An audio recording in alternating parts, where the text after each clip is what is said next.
तो नोएडा में एक कार्यक्रम में भाग लेने के लिए आए किसान नेता और भारतीय किसान यूनियन के राष्ट्रीय प्रवक्ता राकेश टिकैत ने मीडिया से बात करते हुए कहा कि हर आंदोलन को मजबूत होना चाहिए, देश आंदोलन से ही बचेगा और किसी चीज से नहीं। राकेश टिकैत ने कोलकाता दरिंदगी कांड पर मीडिया को घेरा है और एक घटना को पूरा हाईलाइट करके दिखाने की क्या सही है ये उन्होंने कहा है। उन्होंने कहा कि दिल्ली में सरकार के मुख्यमंत्री अरविंद केजरीवाल जेल पर तंज कसते हुए कहा कि जेल में एक मुख्यमंत्री सेल बनवा देना चाहिए। जो संगठन भारत बंद कर रहा है ये सक्सेसफुल होना चाहिए। देश में आंदोलन और आंदोलनकारी मजबूत रहने चाहिए। अब अपने पायदान पर खड़े रहेंगे तो ये देश बचेगा। ये देश आंदोलन से ही बचेगा और किसी चीज से नहीं। जिस देश में तानाशाही हो जाती है वहां पर बांग्लादेश जैसे हालात पैदा होते हैं। क्या कहेंगे? कोलकाता घटना हुई, देश में और भी जो घटनाएं हो रही है, कोलकाता घटना हुई है, दुखद घटना है, उसके खिलाफ कार्रवाई हो जिन्होंने भी करी। खबरें छपी थी, आप कह रहे हैं कि प्रोपेगेंडा चल रहा है। नहीं ये कहा प्रोपेगेंडा। घटना तो हुई, प्रोपेगेंडा कैसे हो जाएगा? घटना भाई घटना हुई है, प्रोपेगेंडा कैसे हो जाएगा? वो घटना घटी है, देश में कानून है, संविधान है, धाराएं हैं, उनके खिलाफ कार्रवाई हो। लेकिन एक घटना को पूरा हाईलाइट करके दिखाना,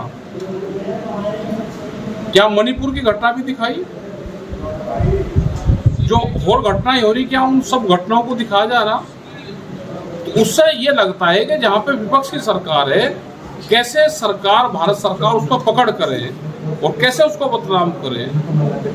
आप दिखा सकते हो किसी भी चीज।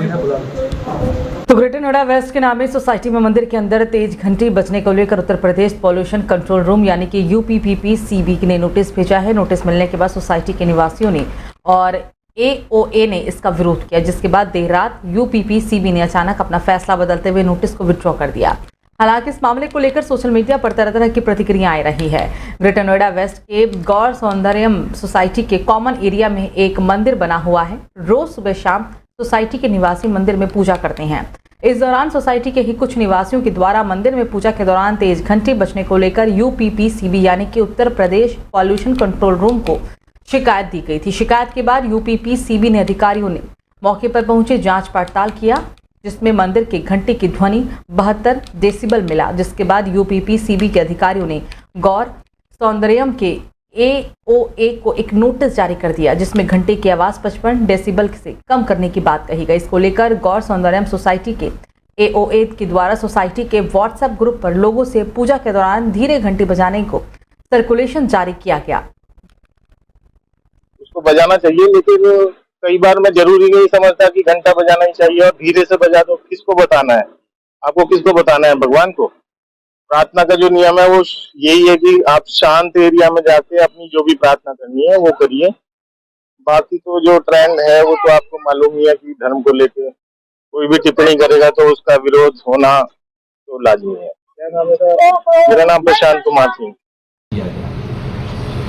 किंतु ये देखा गया कि उस लेटर को देख करके जन भावनाएं आहत हो रही हैं, जिसके नाते हमने उस लेटर को कल दिनांक 21/8/2024 को हमने उसको विड्रॉ कर लिया, ताकि ये चैप्टर यहीं पे समाप्त कर दिया जाए। तो ग्रेटर नोएडा की एक सोसाइटी में किसानों ने जमकर हल्ला बोला। रेजिडेंट के साथ किसान धरने पर बैठ गए। 12 सूत्रीय मांगों को लेकर अनिश्चितकालीन धरना प्रदर्शन शुरू हो गया है। बिल्डर के खिलाफ जमकर नारेबाजी की गई। सोसाइटी की सुरक्षा को लेकर भी सवाल उठाए गए। मूलभूत सुविधाओं की मांग को लेकर ये प्रदर्शन हो रहा है। पैरामाउंट गोल्ड फॉरेस्ट सोसाइटी के गेट पर धरना प्रदर्शन किया गया है। यदि समस्या का समाधान नहीं हुआ तो हम पूरे देश के जितने संगठन हमारे हमसे जुड़े हुए हैं, हम उसके राष्ट्रीय अध्यक्ष वीएम सिंह हैं, तो हम यहाँ इकट्ठा करने का काम करेंगे। 11-12 हमारी मांगे हैं, जिनमें से हमारी 4-5 मांगे ऐसी हैं जिनमें हम खुद 1 से 1.25 करोड़ रुपए पैरामाउंट बिल्डर को मेंटेनेंस के नाम पे हर महीने देते हैं और हमें बिल्कुल भी कोई सुविधा नहीं मिल रही है। तो इसमें भी हमारी मदद की जाए, शासन प्रशासन को ये आवाज़ पहुँचाएं और बिल्डर से ये निवेदन कर रहे हैं बिल्डर आपके माध्यम से कि सिक्योरिटी को तत्काल हटाएं। तो राजधानी लखनऊ में पुरानी रंजिश को लेकर युवक के पैर में गोली मार दी गई। पूर्व प्रधानी के चुनाव में युवक को गोली लगी। गोली लगने से युवक का पैर काटना पड़ा। पीड़ित का आरोप है कि थाना पुलिस ने गौकशी की फर्जी सूचना पर घर में तोड़फोड़ की। किठौर थाना क्षेत्र का ये पूरा मामला एसएसपी से पीड़ित ने कार्रवाई की मांग की और न्याय की गुहार लगाई है। वही प्रधान था, पहला प्रधान था गांव का। फिर कल क्या हुआ? 19 तारीख में जो है गांव में एक जंगल में गौकसी पकड़ी गई, तो उसमें जो है उससे पुलिस मिल के उमरली से और जो है मेरे पापा का और मेरे ताऊ का नाम रख रही है बिना वजह। उसमें इन्वॉल्व भी नहीं है वे। कल मेरी गवाही है, उसको गवाही को रोकने के लिए या फैसले में, ताकि उसमें हम फैसला कर लें अपने केस में, मुकदमे में, तो इस वजह से मुझ पर फैसला बनाया जा रहा है। इसकी शिकायत थाने में भी की थी? थाने वाले तो सारा कर ही रहे हैं, ये थाने में शिकायत करी है। थाने वाले तो घर पर आए कि मेरे घर पे तोड़फोड़ करी है, लेडीज़ों पर हाथ ठाया पुलिस वालों ने। क्या मतलब है? थाना कौन लगता है? किठौर थाना। आज अधिकारी से मिलो, अधिकारी ने क्या कहा? अधिकारी साहब से हम मिले हैं, साहब ने आश्वासन दिया है कि जो है हम इसमें जांच करेंगे और जितनी हेल्प हो सकेगी उसमें हेल्प करेंगे। तो लखनऊ में एक बार फिर से पोस्टर वॉर से सियासत गर्मा गई है। बीजेपी नेता श्वेता सिंह ने सपा मुख्य अखिलेश यादव पर निशाना साधा। बीजेपी अवध क्षेत्र के क्षेत्रीय उपाध्यक्ष श्वेता सिंह ने प्रदेश कार्यालय और 1090 चौराहों पर पोस्टर लगाए थे। समाजवादी पार्टी के पीडीएफ फॉर्मूले को आड़े हाथों लेते हुए बीजेपी नेत्री श्वेता सिंह ने पोस्टर लगाए। बीजेपी नेता ने पीजे का मतलब बताते हुए लिखा कि पी मतलब पापी, डी मतलब दुष्कर्मी, ए मतलब अलायंस, यूपी मेरठ चोरी। चलिए खबरों में अब आगे बढ़ेंगे, बात करेंगे मेरठ की, जहां बदमाशों ने रेशम कारोबारी के मकान पर धावा बोल दिया। हथियारों के बल पर परिजनों को बंधक बना डाला और जमकर उनसे मारपीट भी की। लोहिया नगर के करीमनगर इलाके में देर रात हथियारों से लैस बदमाशों ने रेशम कारोबारी के मकान पर धावा बोला था। हथियारों के बल पर परिजनों को बंधक बनाकर उनके साथ मारपीट की और लाखों की नकदी और कीमती सामान लूटकर फरार हो गए। करीमनगर में शादाब अंसारी का परिवार रहता है। शादाब अंसारी रेशम के धागों के बड़े कारोबारी हैं। बुधवार देर रात बदमाश इनके यहाँ पर पहुंचे और झूठ बोलकर घर का दरवाजा खटखटाया।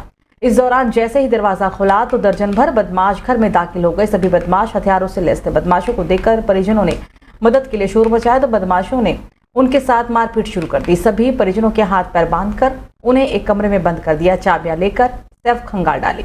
बताया जा रहा है कि बदमाश लाखों की नकदी लूटकर फरार हो गए हैं। ये भी निकले और मैंने फौरन आपको फोन करा है। कितना कैसे कैश कितना होगा? नहीं, ये सब चीजें तो देखो हम काउंट करके ही बता पाएंगे, नहीं इसके बारे में नहीं कह सकते, क्योंकि अभी ये सब चीजें भी हमें भी देखना पड़ेगा कि कहाँ कितना नुकसान हमारा हुआ है। हमने सबसे पहले प्रशासन को और आप लोगों को सूचित करा है और आप लोग अब इस टाइम मौके पे हैं, आप लोग देख रहे हैं और नुकसान वगैरह सब चीजें हम जो है आपको फिर बाद में तहरीर के उसमें लिख के बता देंगे आपको। वहाँ पे पूछताछ एवं जांच की तो पाया गया कि कुछ युवक घर में घुसे थे और इन्हें बंधक बनाकर कुछ कैश और ज्वेलरी ये लेकर गए और इसमें सुसंगत धाराओं में मुकदमा पंजीकृत कराया जा रहा है और इसके लिए 3 टीमें फॉर्म की गई है और इसमें जल्द इसका अनावरण किया जाएगा। सर इसके आसपास से सीसीटीवी खंगाले जा रहे हैं? जी, मैं कहूँगा 3 टीमें फॉर्म की गई, जो भी आसपास सीसीटीवी फुटेज है तो खंगाले जा रहे हैं और इसमें जल्द इसका अनावरण किया जाएगा। सर कितने की डकैती बताई जा रही है? अभी इसकी पूछी इनसे ली जा रही है, इनके बाद इससे क्लियर हो पाएगा कितने का सामान निकाल। नोएडा में एक अनोखा मामला सामने आया है। पोस्टमार्टम हाउस में तैनात सफाई कर्मी ने पोस्टमार्टम हाउस के डीप फ्रीजर रूम को होटल का कमरा बनाया। शव रखने वाले कमरे में बाहर से महिला को बुलाकर सफाई कर्मी ने जमकर अश्लीलता फैलाई।